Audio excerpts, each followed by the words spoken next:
গীত গোবিন্দ আমরা বলি, সেখানে জয়দেব আর পদ্মাবতী পাই আমরা। এখানে জয়দেবের মেলাটা হয়, যখন জয়দেব মেলা হয় শীতকালে, সেই মন্দির চল করে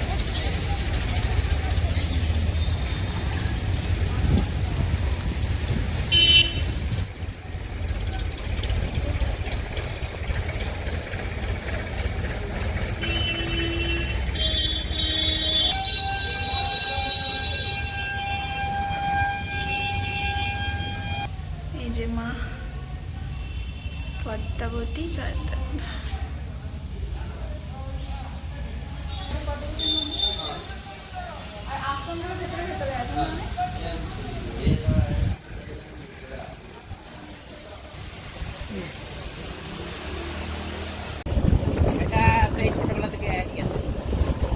এটার পরিবর্তন, এটা কি করে পরিবর্তন করবে? কারণ বর্ষাকালে তো একটু ভেসে যায়। আরে যেটুকু আছে সেটুকু তো অন্তত বেঁধে বেঁধে করতে পারে। এই যে দুই ধারে হচ্ছে মেলার জায়গাগুলোতে এরকম ভাবে কি রেখে হাট বসে মনে হয় না?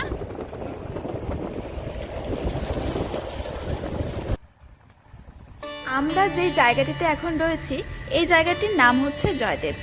গীত গোবিন্দমের লেখক কবি জয়দেব এই স্থানেই জন্মগ্রহণ করেছিলেন, সেই নামানুসারেই কিন্তু এই জায়গাটির নাম হয়েছে জয়দেব। তাছাড়াও এই জায়গাটি আরও একটি কারণে বিখ্যাত, শীতকালে যে জয়দেব মেলা হয় সে কিন্তু নদীর দুধারে চড়েই এই মেলাটি অনুষ্ঠিত হয়ে থাকে। আর আজকের আমাদের গন্তব্যস্থান যে জায়গাটি, সেই জায়গাটি কিন্তু ভীষণ সমৃদ্ধ একটা জায়গা, যার সঙ্গে জড়িয়ে আছে মার্কণ্ডেয় পুরাণের মেজ মুনি ও রাজার সুরত, ধর্মমঙ্গলের ইছাই ঘোষ এবং কাপালিক, লক্ষণ সেন ও কবি জয়দেব, এবং তারও পরবর্তীতে ভবানী পাঠক ও দেবী চৌধুরানী। আর এদিকে আমরা যেতে যেতে দেখতে পেলাম একই জায়গায় অনেকগুলো ইটভাটা। আসলে এখানে যেহেতু অজয় নদটা রয়েছে তাই তাকেই কেন্দ্র করে ইটভাটাগুলো গড়ে উঠেছে।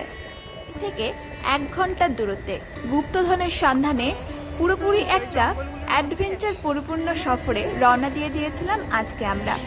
জায়গাটির নাম ছিল গড় জঙ্গল। গভীর থেকে আরও গভীরে জঙ্গলের পথ ধরে যেখানে পাবো একখণ্ড পূর্ণভূমি, পুরাণ, ইতিহাস, দেশপ্রেম, স্নিগ্ধতা, নির্জনতা, অ্যাডভেঞ্চার, বহু পুরনো বৃক্ষ, সবুজে মোড়া, আধ্যাত্মিকতায় পরিপূর্ণ দুর্ধর্ষ রোমাঞ্চকর পর্ব হতে চলেছে আজকের এই ব্লগটি। কেমন জঙ্গল দেখো!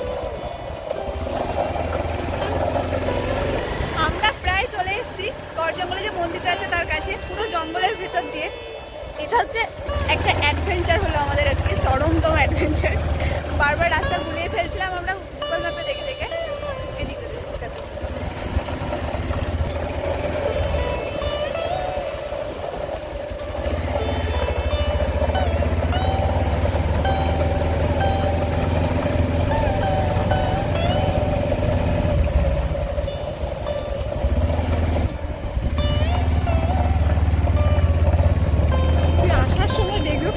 ফিরে দেখে।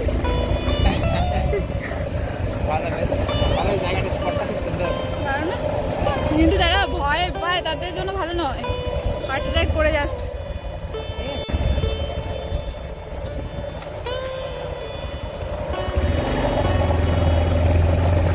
তাহলে এই কি গুগল ম্যাপ বার করতে পারে? তাহলে ওইদিকে ঘোরাচ্ছিল সামনে যাবে কিনা। পৌঁছেই গেছি আমরা গড় জঙ্গল।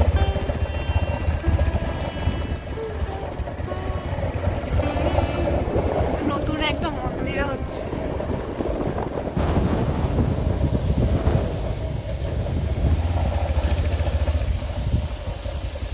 শেষে আমরা অনেক অ্যাডভেঞ্চার করে তারপরে চলেই আসলাম গড় জঙ্গলে। এটা পুরো জঙ্গলের মাঝখানে যে আশ্রমটা আছে, মন্দির আছে, এখানে বিশেষত দুর্গাপুজোর সময় প্রচণ্ড ধুমধাম করে অনুষ্ঠান হয়, প্রচুর লোকজন থাকে। এমনিতে কিন্তু খুব শান্ত একটা এরিয়া, আধ্যাত্মিক জায়গা তো সেই জন্য। কিন্তু যারা খুব ভীতু তাদের মানে একা একা না আসাই ভালো, অনেকে দলবল মিলে আসলে ভালো, কিন্তু যারা অ্যাডভেঞ্চার প্রিয় মানুষ তাদের জন্য দারুণ একটা অ্যাডভেঞ্চারের যে জায়গা এটা। এখন এখানে অনেক মন্দির আছে, অনেক এখনও থাকেন আর কি, যারা কি বলে ওগুলোকে সন্ন্যাস টাইপের অনেকে আছেন, দেখাই ঘুরে চারিদিকে। মার্কণ্ডেয় পুরাণে রাজার সুরতের কথা বলা আছে, যেখানে জানা যায় রাজা সুরত তার রাজধানী বলিপুরকে হারিয়ে ফেলেছিলেন আর হারিয়ে ফেলেছিলেন তার সমস্ত সম্পত্তি। তাই বলিপুরকে ত্যাগ করে তিনি মনের দুঃখে চলে যাচ্ছিলেন অন্য কোথাও। যেতে যেতে দেখা হয় দেউলিয়া এক বণিকের সাথে। সেই দেউলিয়া বণিক এবং রাজা সুরতের সৌভাগ্য ক্রমানুযায়ী দেখা হয়ে যায় মেধস মুনির সাথে।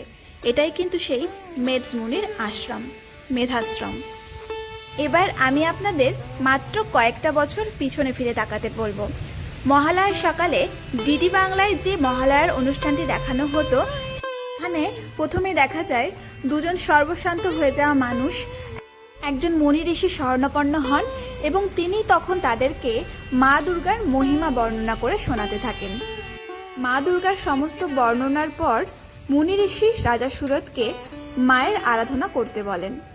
সেই অনুযায়ী রাজা সুরত এই পুণ্যভূমির মাটি দিয়ে মায়ের মূর্তি তৈরি করে বসন্তকালেই মায়ের আরাধনা করেন। এই মন্দির চাতালটিতে আমরা আছি, এই মন্দির চাতালে কিন্তু প্রথম পুজো হয়েছিল। আর এই যে অশ্বত্থ গাছটা দেখা যাচ্ছে, এই অশ্বত্থ গাছের নিচেই কিন্তু অ্যাকচুয়াল যে আদি মন্দিরটা সেটা চাপা পড়ে গেছে। আর যে মন্দিরগুলো এখন করা হয়েছে সেগুলো নতুন করে পরবর্তীতে আবার তৈরি করা হয়েছে।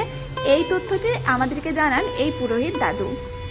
তাই রাজা সুরতের হাত ধরে কিন্তু বসন্তকালে আমাদের পৃথিবীতে প্রথম দুর্গাপূজার প্রচলন হয়েছিল। বসন্তকালে যে দুর্গাপূজাটা হয় সেটা আমরা অনেকেই জানি বাসন্তী পূজা নামে প্রচলিত আছে। আর যেটা রামচন্দ্র পরবর্তীতে পুজো করেছিলেন শরৎকালে আশ্বিন মাসে, সেটা আমরা দুর্গাপূজা বলে জানি।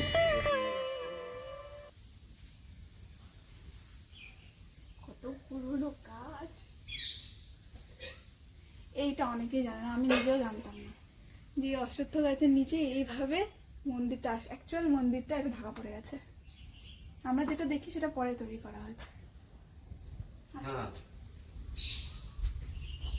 এইখানে দেখা আসতে যায় যেমন একটু তখন কি ইট ছিল না, তখন পাথরের তৈরি করা হয়েছিল। হ্যাঁ, আগেকার যুগে তো সব পাথরের তৈরি হতো। এই দেবী চৌধুরানীর বিয়েটা হয়েছে। রাজা সুরত মা দুর্গার আরাধনার পরে তার রাজধানী ফিরে পান। তার রাজধানীর নাম ছিল বলিপুর, এখনকার তার নাম হয়েছে বোলপুর। এবং রাজা এই গড় জঙ্গলের ভূমিতেই ত্রিদেবীর মূর্তি প্রতিষ্ঠা করেন, মা মহাকালী, মা মহা সরস্বতী এবং মা মহালক্ষ্মী। এবং সবাই কিন্তু এই দেবীরা এখানকার সিংহ বাহিনী।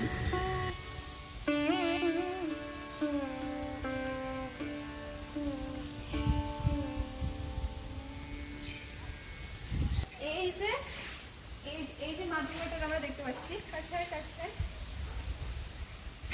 এটা কিন্তু সুরত রাজা বসন্তকালে পুজো করেছিল সেই বাসন্তী ঠাকুরটা। আর এখানে আরেকটা কাঠামো রয়েছে, এটা সেই রামচন্দ্রের আশ্বিন মাসের মা দুর্গা।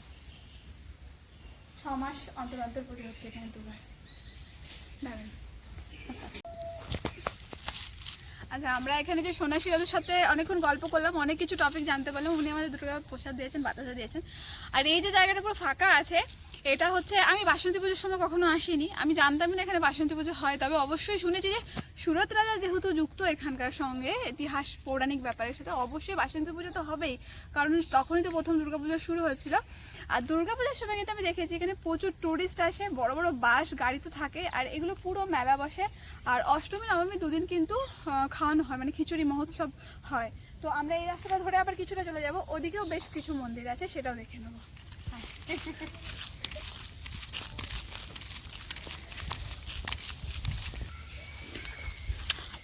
ওইদিকে মন্দির আছে কিছু, আর ঠিক এদিকটাতেও মন্দির আছে। আমরা যেখানে দিয়ে এসছি সেটা হচ্ছে ওই পেছন দিকটা দিয়ে শর্টকাটে চলে এসেছি। অ্যাকচুয়াল রাস্তাটা হচ্ছে যারা আসতে চায় এই রাস্তা দিয়ে আসতে হয়, এটা অনেকটা ঘুরতে হয়। আর মোরামের দুর্গাপুজোর সময় আমি এসেছি বেশ কয়েকবার ধুলো খেতে। চলে এসেছি মা শ্যামারূপার মন্দিরে। আমরা যে মন্দিরটিতে যাচ্ছি সেখানকার মায়ের নাম হচ্ছে শ্যামারূপা। সেই শ্যামারূপা নামের পেছনেও এক গল্প আছে, যে গল্প গৌড়ীয় রাজা লক্ষণ সেনের সঙ্গে জড়িত। ঐতিহাসিক নানান, একেবারে কি বলবো, দারুণ একটা জায়গা, অ্যাডভেঞ্চার, আধ্যাত্মিক, প্রশান্তি, যা যা বলা যায় সব কিছু। আর যারা অ্যাডভেঞ্চার প্রিয়, যারা অনেক কিছু জানতে চায়, তাদের জন্য তো ভীষণ ভালো একটা জায়গা, অবশ্যই আসতে পারে। আমি আসার জন্য বলবো সবাইকে। লক্ষণ সেন যুদ্ধে পরাজিত হয়ে নিজেকে আত্মগোপন করার জন্য এই স্থানে এসে পৌঁছান। তখন এই স্থানে পূজাপাঠ করতেন এক কাপালিক। সে কাপালিক তাকে আদেশ দেন মাকে নরবলি দিয়ে পুজো করতে, তাহলে সে আবার তার রাজ্য রাজধানী সব ফিরে পাবেন। সময় কবি জয়দেব এখানে এসে মায়ের মূর্তিকে কিছুক্ষণের জন্য শ্যামের রূপ দেন এবং নরবলি বন্ধ করার আদেশ দেন। সেই থেকে মা এখানে শ্যামারূপা বলেই পূজিত হন এবং লক্ষণ সেন এটা প্রতিষ্ঠা করেন। মা শ্যামারূপার মন্দিরে আমরা প্রণাম সেরে সামনেটাতে চলে আসলাম। এখানে বেশ বসার জায়গা আছে, একটা ওয়াচ টাওয়ার রয়েছে।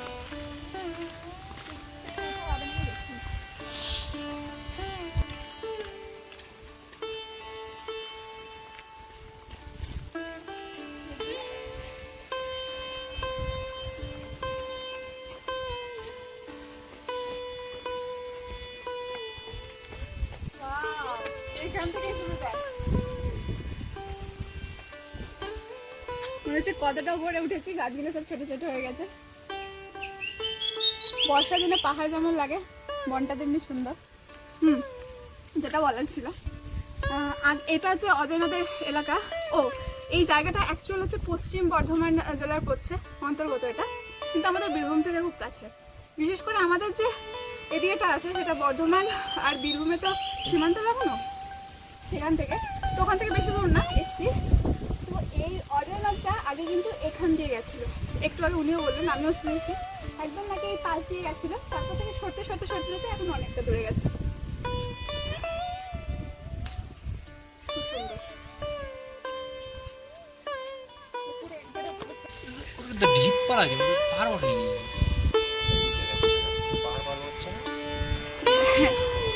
আসলে এক এক জায়গায় উঁচু, এক এক জায়গায় নিচু, তো ওই জন্য গাছগুলো এরকম হয়ে আছে উঁচু নিচু। আমি তোকে বলছি না এখানে নদীটা ছিল, সে খালটা আছে, আমি নামাবো দাঁড়া একটু আগে। এখানে গুপ্ত একটা গুহা আছে, ঢোকার যায়। বেশ যদি নিয়ে যেতে পারি, খাওয়াবি ট্রিট ট্রিট। দারুণ।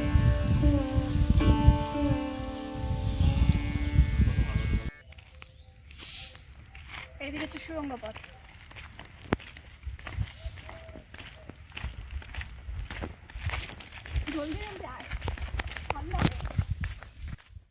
এখন যেখানে আমরা যাচ্ছি সেটাকে অনেকেই গুপ্তপথ বলেন। আসলে ভবানী পাঠক এবং দেবী চৌধুরানীরও আবাসস্থল ছিল একটা সময় এই জায়গাটা। তো তারা ছিলেন স্বাধীনতার সংগ্রামী, যদিও আমরা জানি রানী ডাকাত দল হিসেবে, কিন্তু একেবারেই কিন্তু তারা তা নয়। তারা সবসময় দুস্থ এবং অসহায় মানুষদের সাহায্য করতেন। সঙ্গে তাকে বেশ কয়েকবার ইংরেজদের বিরুদ্ধে লড়তেও দেখা গেছিল। যদিও সে প্রথম জীবনে ছিল অভাগী, ভাগ্যহীনা একজন বধূ, কোনো অন্যায় না করেও ভাগ্যের পরিহাস তার থেকে সবকিছু কেড়ে নিয়েছিল। দেশপ্রেমী আবার তাকে করে তুলেছিল দেবী চৌধুরানী, সবার শ্রদ্ধেয় মা, আমাদের সবার কাছে একজন বীরাঙ্গনা। যদিও খুব বেশি ইতিহাস দেবী চৌধুরানীকে নিয়ে সংরক্ষিত নেই।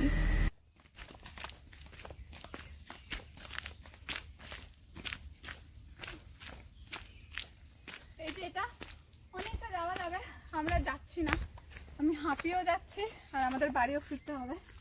তো এই হচ্ছে আমাদের মোটামুটি গড় জঙ্গলের সমস্তটা, যেটা দেখালাম। আসবেন, ভালো লাগবে, সব নিজের চোখে দেখলে একটা আলাদা রকমের অ্যাডভেঞ্চার। চলো।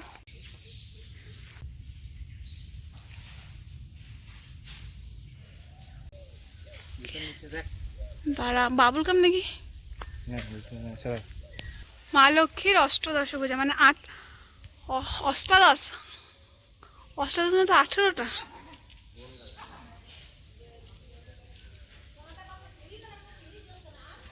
সন্ন্যাসী দাদু আমাদেরকে প্রথমেই বলেছিলেন এখানে একটা দারুণ বহু পুরনো তেঁতুল গাছ আছে, যেটা নাকি কোথাও একটা ফাঁকা আছে। দেখা যাক ওই গোড়ার ওদিক সাইডটা গিয়ে, অনেকটা পুরোটা বোঝা যাচ্ছে, দেখার পর পুরোটা উপরটা এই ফাঁকা একটা আছে।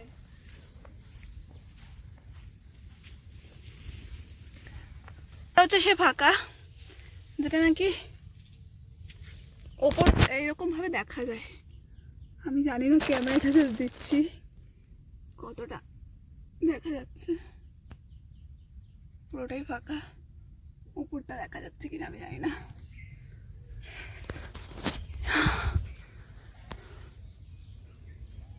আমাদের আমাদের এটা অনেকটা বড় একটা এরিয়া, মোটামুটি আমরা ঘুরে নিলাম। এবার আমাদের যেতে হবে বাড়ি। অসম্ভব সুন্দর একটা জায়গা, আমার নিজের এর আগেও আমি এসেছি, আমার খুব ভালো লাগে, এখনও ভালো লাগলো। এখন অনেক অনেক বেশি মডিফাই হচ্ছে, অনেক বেশি অন্যরকম হচ্ছে। যেটা প্রথমে দেখালাম প্রথম গড়েশ্বর মহাদেব মন্দির, সেটাও তৈরি হচ্ছে। বাদবাকি অনেক মায়ের মন্দির এখানে আছে। বাপরে, আমি হাঁপিয়ে গেছি, টায়ার্ড হয়ে গেছি। তবে এরকম এখানে আধ্যাত্মিক যে কোনো জায়গায় আসলে মানসিক শান্তি তো মেলেই, তার সঙ্গে আমি যেন মনে হয় সন্ন্যাস হয়ে যাই। আপাতত সন্ন্যাস হওয়া হচ্ছে না, আবার বাড়ি যাই আমরা।